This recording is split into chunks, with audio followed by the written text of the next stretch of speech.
할렐루야. 오늘 예배 가운데 나오신 모든 분들의 눈이 열려지길 축복하고, 여러분 눈앞에 계시는 하나님을, 임재하여 계시는 하나님을 볼 수 있기를 축복하고, 부족하지만 저를 통해서 말씀이 증거될 때 하나님의 음성이 들려지기를 축복합니다. 자, 오늘 다윗의 이야기 계속합니다. 다윗이 이제 본격적인 도피 생활에 들어가게 되는데, 그래서 우리가 보았던 것처럼 놉이라고 하는 제사장의 성읍에 가서 그곳에서 이제 급하게 식량과 먹을 것과 칼을 공수를 받죠. 그리고 또 도망을 해서 어디로 가게 되냐면 블레셋에 이제 가게 되는데, 가드라고 하는 곳에 가서 아기스 왕에게 갔다가 그 블레셋의 신하들이 다윗을 의심하니까 또 두려워서 다윗이 미친 척합니다. 침을 질질 흘리면서 문짝을 극적하면서 미친 척하니까 또 이제 거기서 위기를 모면해서 그 다음에 어디로 가게 되냐면 이제 오늘 등장하는 아둘람 동굴에 도착하게 됩니다. 우리 1절 말씀 읽겠습니다. 시작. 그러므로 다윗이 그곳을 떠나 아둘람 굴로 도망하매 그의 형제와 아버지의 온 집이 듣고 그리로 내려가서 그에게 이르렀고. 근데 이제 오늘 말씀부터 이 다윗의 신변에 큰 변화가 생기게 되는데, 그것은 뭐냐면 온 각처에서, 이스라엘의 각처에서 다윗에게 사람들이 몰려들기 시작합니다.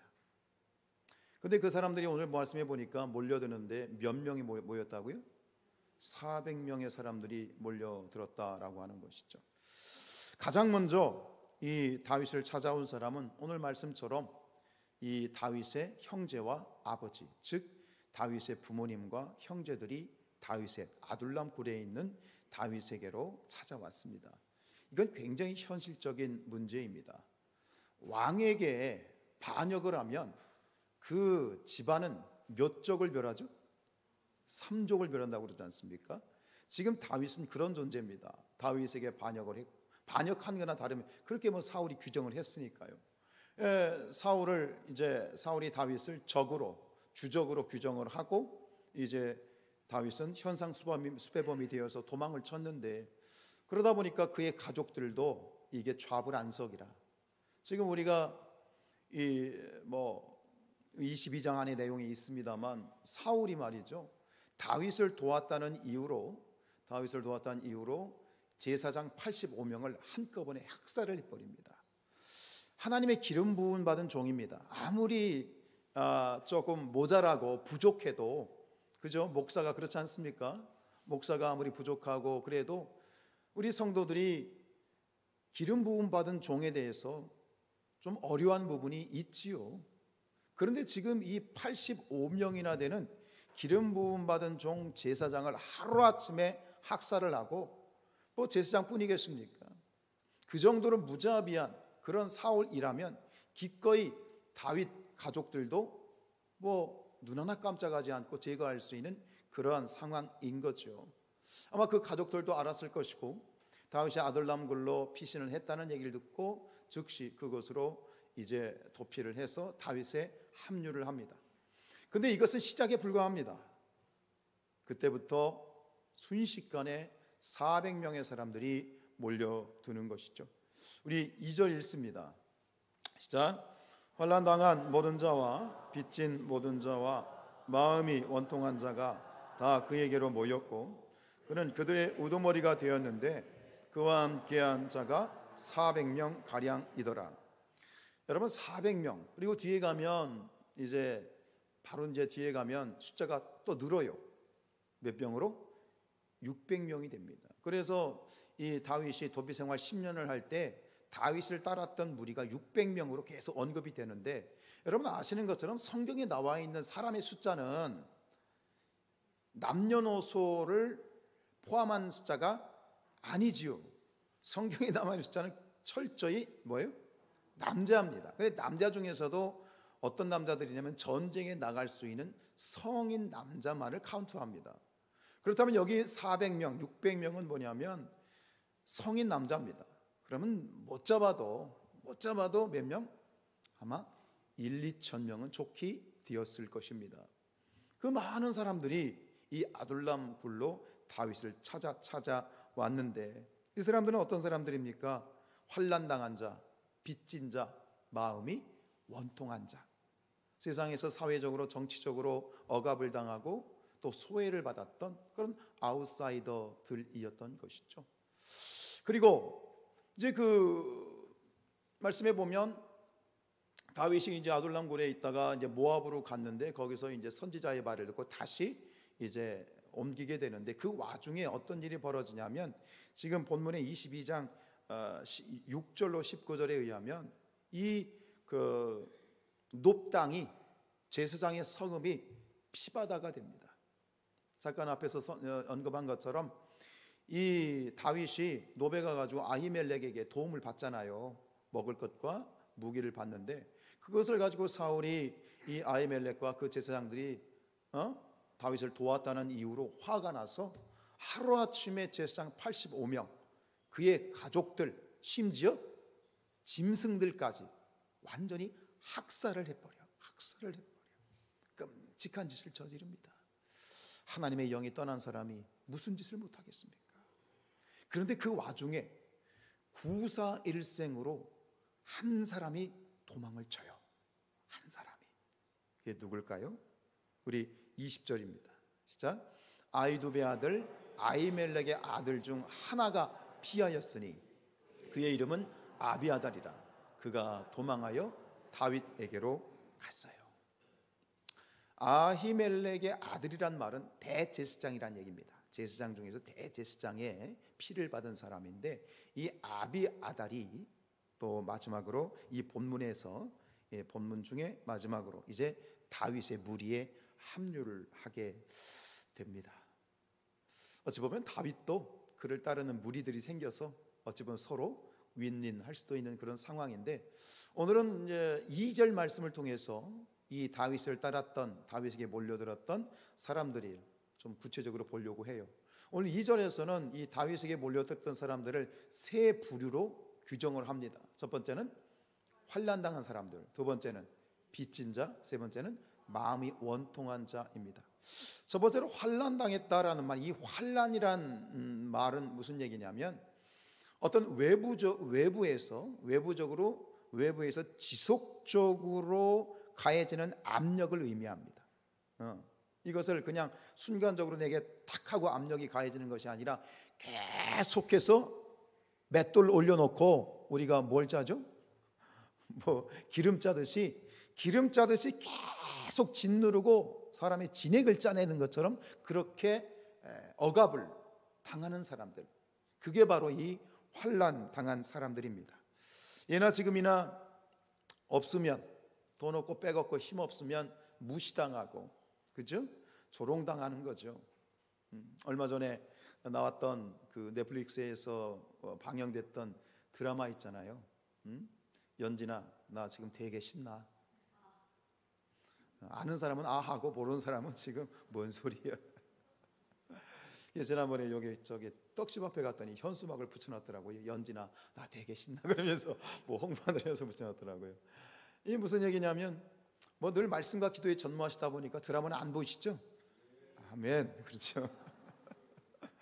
근데 이것은 이제 학생 시절에 막 그 다리미로 뭐죠? 머리 고데기 안 쓰니까 모르겠어요. 고데기로 막 지지고 한 그런 이 학폭과 관련된 그런 학폭을 당한 학생이 나중에 이제 복수를 하는 그런 이야기인데, 그렇습니다. 지금도 마찬가지, 예전에도 마찬가지. 여전히 힘없고 빼없고 돈 없으면, 그래서 무전 유죄고 유전 무죄가 되는 것, 그것이 이 세상의 논리인데요. 여전히 지금 이 사울의 왕정 치하에서 이렇게 정말 압력, 핍박, 그런 고통을 당하던 사람들, 이들이 바로 환난을 당하는 사람들이었습니다. 두 번째 부류는 빚진 자들입니다. 빚을 졌다는 것은 원어적인 의미는 이자를 내는 사람이라는 뜻인데요. 단순히 빚을 진 것이 아니라, 이게 빚을 지게 되면 빚을 갚아야 되는데 빚을 갚을 수 있는 능력이 없으면 다시 빚을 져야 되고, 이게 고리대금의 악순환의 수렁에 빠져서 결국 헤어나오지 못하는 그런 사람들을 의미합니다. 그래서 빚을 못 갚으니까 어떻게 됩니까? 그나마 있던 그 쥐꼬리만한 재산도 저당 잡혀서 다 빼앗기고, 결국 만약에 또 끝까지 빚을 갚지 못하면 남아있는 건 뭐밖에 없어? 몸뚱아리밖에 없는 거야. 이 몸뚱아리를 노예로 팔아서 평생 그렇게 노예로 전락할 수밖에 없는 그런 정말 찢어지게 가난한 그러한 사람들, 그런 사람들이 다윗을 찾아오죠. 세 번째 사람들은 어떤 사람들이냐? 마음이 원통하다. 원통하다라는 말이, 이 원어가 뭐냐면 마르입니다. 마르. 근데 이 마르에서 뭐가 많냐면 마라가 나왔어. 마라탕 말고. 마라, 뭐 생각나신 거 없나요? 이스라엘 백성들이 출애굽에서 광야에 나왔는데 물이 없어. 그래서 물을 발견했는데 가서 마시려니까 물이 써. 그래서 그 물을 뭐라고요? 마라라 했더라. 그래서 이 마라의 쓴 물이 마르에서 나왔어. 그러니까 물이 쓰다는 얘기예요. 원통하다는 것은 인생이 쓰다는 거예요. 쓴 인생. 단맛이 나야 되는데 그냥 입에서 쓴맛이 나는 인생. 이것은 무엇이냐? 이것을 마르를 사람의 마음에 이제 적용을 하면 어떤 식이 되냐면, 새끼를 잃어버린 곰, 자식을 잃어버린 부모의 마음을 의미합니다. 무엇인가에 의해서 자식을 잃어버린 그 어미의 심정 어때요? 상실감, 분노, 억울하고 정말 쓰디쓴, 뭘 먹어도 쓰디쓴 그런 인생을 계속해서 맛보고 있는 그런 사람들, 그들이 바로 마음이 원통한 사람들입니다. 그런데 이들은 결국 모두 어떤 사람들이냐? 사울의 이 왕정 체제하에, 사울의 치하에서, 결국은 사울의 지배하에서 그 사울의 정권이 잘못되어서 핍박받고 고통받는 사람들, 그리고 사울의 패역한 사울에 대해서 정의와 공의를 외치다가 역시 억압을 당하고 린치를 당하고 핍박을 당하는 그런 사람들이 바로 이 세 부류에 속하는 것이죠. 그런데 왜 이 사람들은 다윗을 찾아왔을까요? 하필이면 지금 다윗이 뭔가 천부장으로 있고 실권이 있고 기득권이 있고 그럴듯한 힘이 있을 때가 아니라, 하필이면 왜 지금이요? 현생 수배범이 돼가지고 언제 붙잡혀가지고 죽을지도 모르는 그런 지금, 왜 굳이 지금 그들이 다윗을 찾아왔을까요? 이 상황을 규정할 수 있는 단어, 한 단어는 뭐냐? 그것은 동병상련입니다. 그렇게 사울의 치하에서 억압받고 억울하고 고통받았던 그들은 지금 도피하고 있는 다윗을 보면서 다윗을 통해서 어떤 마음을 가져요? 동병상련의 마음을 가진 거예요. 다윗도 우리처럼 사울 때문에, 사울로 인해서 고통받고 억울하게 저렇게 도망가고 있구나. 그리고 그들이 그런 동병상련의 마음으로 시작했지만 또 한 가지, 그렇기 때문에 다윗은 우리의 억울함을 이해해 줄 수 있고 우리를 위로해 줄 수 있는 사람이구나. 한 걸음 더 나아가서 그들은 다윗을 보면서 무엇을 믿습니까? 다윗은 누가 함께하고 있다? 하나님이 함께하고 있다 라는 사실을 믿기 때문입니다. 비록 도망자의 신세에 있지만 지금 하나님은 저 왕좌에 앉아있는 저 사울이 아니라, 하나님은 도망자이지만 저 다윗과 함께하고 있으니 우리를 구원해 줄 수 있는 사람은 다윗이다 라고 하는 믿음 가운데에서 지금 이 다윗을 따라 아마 몰려들었다고 저는 그렇게 생각을 합니다. 그리고 기꺼이 다윗은 그들의 대장이 되어줍니다. 1절에 분명히 얘기하지 않습니까? 그들의 우두머리가 되었더라. 이것은 다시 오야지가 되었다, 대장이 되었다는 뜻이 아니라 그들을 뭐하겠다? 어미닭이 새끼를 날개 품에 품듯이 품어주겠다고 다윗도 작정한 것입니다. 그래서 오늘 이제 부모님 잃고 동지들 다 잃고 하루아침에 피바다가 되었던 그 놉당에서 구사일생 도망친 그 아비아들에게 오늘 다윗이 이렇게 얘기하죠. 23절 말씀 읽어보겠습니다. 시작. 두려워하지 말고 내게 있으라. 내 생명을 찾는 자가 내 생명도 찾는 자니 네가 나와 함께 있으면 안전하리라. 왜 그런데 이 다윗의 말이 아멘이 되죠? 이게 말이에요, 하나님의 말씀으로 들리지 않습니까? 잠언서 18장 10절 말씀에 이런 말씀이 있습니다. 여호와의 이름은 견고한 망대라. 의인은 그리로 달려가서 안전함을 얻느니라. 여호와의 이름은 견고한 망대라. 의인은 그리로 달려갈 때 안전함을 얻느니라. 다윗이 하나님과 함께하고 있다는 분명한 증거가 된다고 생각합니다. 지금 다윗이 고백하는 말이 다윗의 인간적인 그러한 위로나 단순한 인간적인 고백이 아니라 하나님께서 부어주신 마음, 하나님의 말씀을 지금 고백하고 있는 것이죠. 저는 이 말이 아비아들에게만 주로 주었던 얘기가 아니라고 생각합니다. 아비아들에게 말했던 이 말이 결국은 그를 따랐던 수천 명의 사람들에게도 역시 동일하게, 그래, 두려워하지 마, 내가 너와 함께 있으면 안전해, 위로해주고 이해해주고 품어주고 있는 그 하나님의 모습이다라고 하는 거예요. 비록 이들이 사울의 왕정 치하에서 억압을 당하고 소외를 당하고 무시당하고 헐벗고 굶주리고 그런 삶을 살았지만, 그런 그들이었지만 지금 다윗과 함께하고 있는 그들은 사실은 행복한 사람들이 아니었을까? 그들은 다윗과 함께할 때 행복한 사람들이 되는 겁니다. 부러우세요? 부러우면 지는 거예요. 부러울 거 없어요. 우리에게는 다윗과 비교할 수 없는 피난처가 계시다. 즉 이 다윗은 그 헐벗고 굶주리고 소외당하고 억압받던 그 사람들에게 다윗이 피난처였던 것이죠. 그러나 우리에게는 다윗과 비교할 수 없는 피난처가 계시니 그분은 누구다? 예수 그리스도이다. 아까 이 23절 말씀을 가지고 잠언서 말씀으로 인용을 했는데, 처음에 저는 이 말씀을 읽을 때, 묵상할 때 예수님의 말씀이 들렸어요. 복음서에 나와 있는 예수님의 말씀. 마태복음 11장 28절.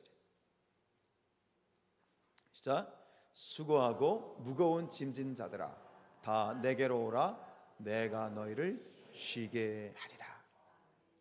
다윗의 말과 예수님의 말씀이 동일하지 않습니까?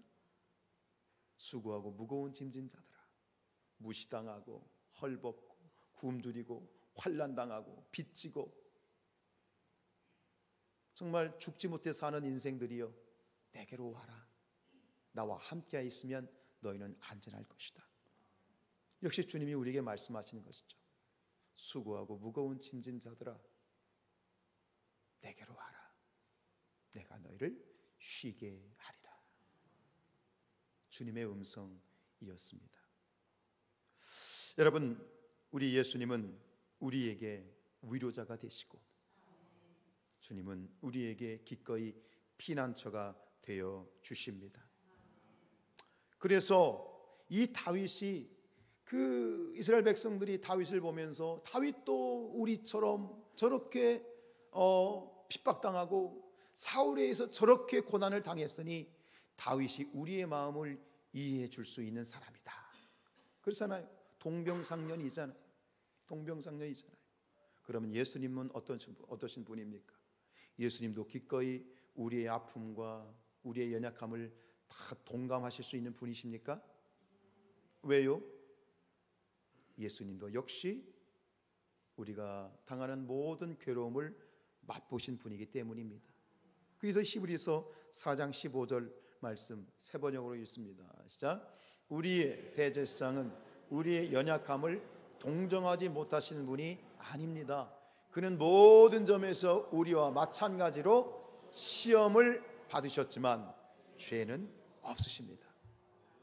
우리와 마찬가지로 시험을 받으셨다. 예수님도 피곤하셨고요. 예수님도 슬프셨고요. 모든 시험, 유혹, 배신, 고통, 우리가 당하는 모든 그러한 산전수전 공중전을 예수님도 다 경험하셨으니 우리를 다 이해해 주실 수 있다 이거예요. 우리가 때로 말씀대로 살려고 하지만 말씀대로 살지 못하고 연약하여서 자빠지고 넘어지고 깨지고 그렇게 한다 할지라도 예수님은 말씀하십니다. 괜찮아, 힘들지? 내가 알아, 다시 힘내자. 이렇게 기꺼이 주님이 말씀해 주실 수 있는 분이다. 그래서 예수님은 우리의 피난처가 되어 주시는 것이죠. 여러분, 예수님이 우리의 힘이셔요. 우리의 위로이시고 우리의 피난처이시고, 예수는 나의 힘이요 내 생명 되시니 그저 예수 떠나 살면 죄 중에 빠지리. 눈물이 앞을 가리고 내 맘에 근심 쌓일 때 위로하고 힘주시래 주 예수.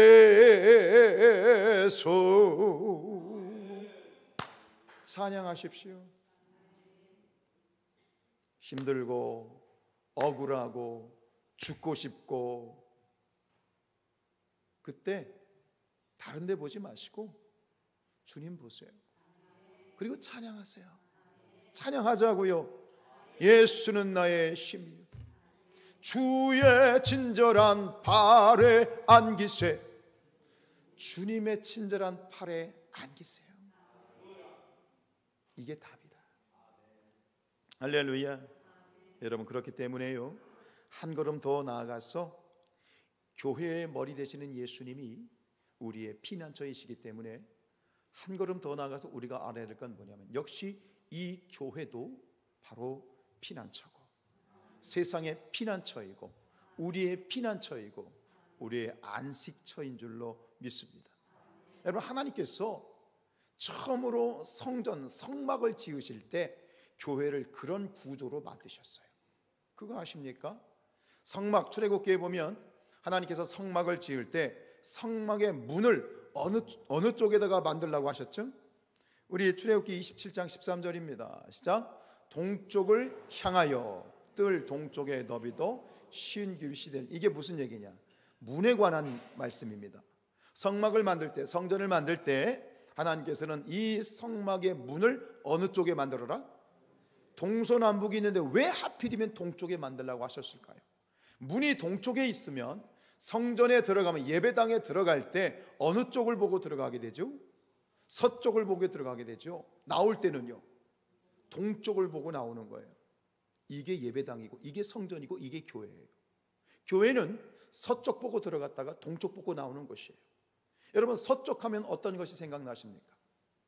해가? 서쪽 하면 가장 먼저 생각나는 건 해가 지는 거죠. 해가 지는 곳이에요. 서쪽 하면 어두워요. 캄캄해요. 우리 나이로 말하면 청년기예요, 노년기예요? 노년기예요. 쓸쓸해요. 추워요. 근데 동쪽 하면 딱 머릿속에 가장 먼저 떠오르는 이미지가 뭡니까? 둥근 해가 떴습니다. 그죠? 해가 둥실 떠올라요. 보고만 있어도 가슴이 따뜻해져요. 그냥 소망이 생겨요. 그냥 좋아요. 이게 교회예요. 예배당에 들어올 때는 서쪽 보고 들어와요. 힘들어요. 몸도 지치고 마음도 지치고 그렇게 쭉 처진 그런 어깨로 들어왔다가 우리가 이곳에서 예배하고 하나님 바라보고 기도하고 찬양할 때에 하나님이 우리의 위로해 주시고 힘 주시고 품어주시고 치유하셔서 나갈 때는요, 어깨 딱 펴고 나가는 거예요. 여러분, 예배당 들어올 때 오셨는데 만약 예배당 나갈 때도 쭉 처져가지고 이러고 나가면 예배 잘못 드린 거야. 예배를 잘못 드렸다는 얘기가 뭐냐면 하나님이 준비하시고 하나님이 예비하신 놀라운 은혜와 위로와 축복을 여러분들이 전혀 소유하지 못하고 받지 못하고 빈손으로 간다는 얘기야. 여러분, 이곳에 오셨습니다. 성전에 오셨습니다. 여러분, 교회는 어떤 곳이냐? 들어올 때는 죄를 가지고 들어오지만 나갈 때는 죄를 버리고 가는 곳이 교회다. 들어올 때는 우리가 문제를 가지고 들어오지만 나갈 때는 문제를 해결하고 나가는 것이 교회고, 들어올 때는 육신의 질병을 가지고 들어오지만 나갈 때는 치유, 고침을 받고 들어가는 것이 교회다. 왜요? 이곳에 누가 계셔? 우리 하나님이 계시고 우리 주님이 계시고 성령이 계시기 때문이다. 이게 교회예요. 이게 우리가 누려야 될 축복이야. 그래서 우리가 지금 이곳에 있는 것이에요. 왜 우리가 이곳에 모여 예배합니까? 왜 우리가 성전에 나와서 예배합니까? 이곳이 우리의 피난처요, 우리의 안식이요, 우리의 생명이요, 우리의 능력이요. 서쪽 보고 들어왔다가 동쪽 보고 나가는 것이 바로 교회다. 그 은혜가 있기를 주님의 이름으로 축복합니다. 그래서요, 그거 아십니까?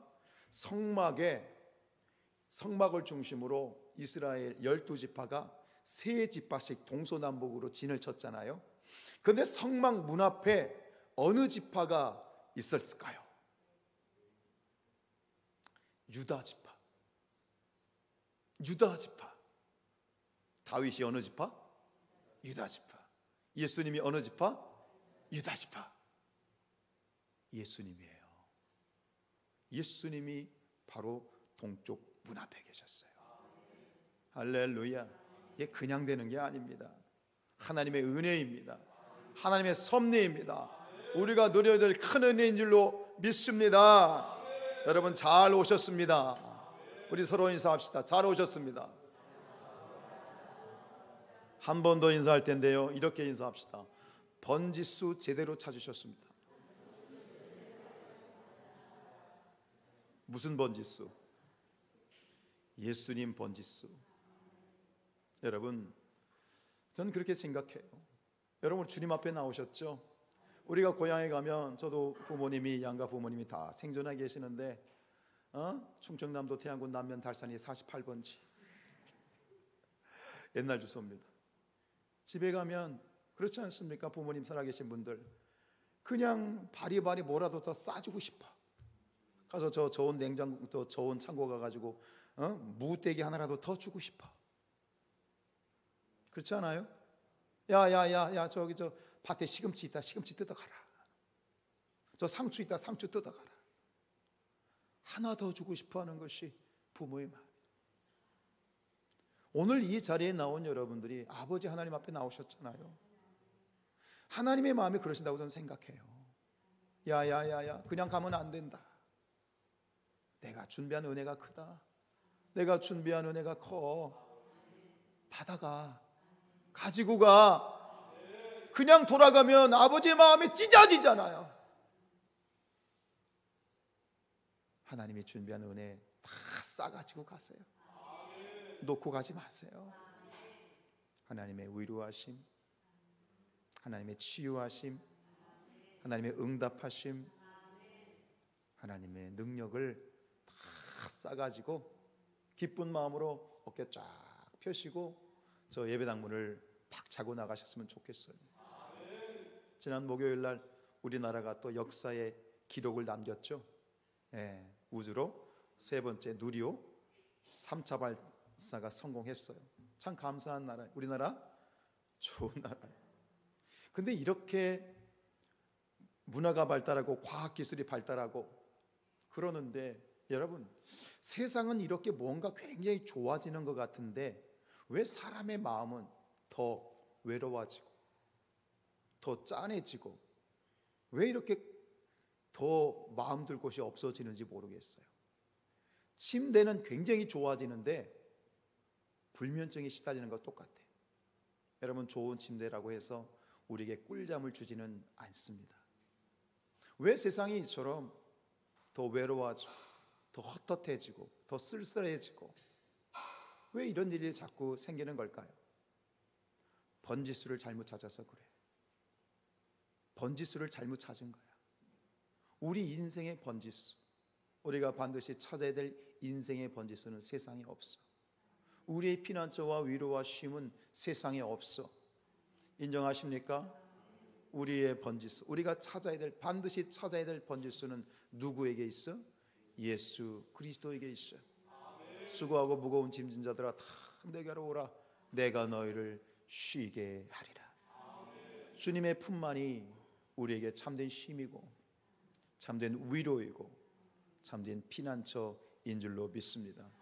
사랑하는 여러분들이, 오늘 예배 자리에 나온 여러분들, 이 축복의 자리에 나온 여러분들, 하나님의 마음을 깨달으시고 하나님이 지금 다 준비해 놓으시고 다 예배해 놓으신 평안과 위로와 치유와 회복의 은혜가 여러분들에게 충만히 임할지어다. 우리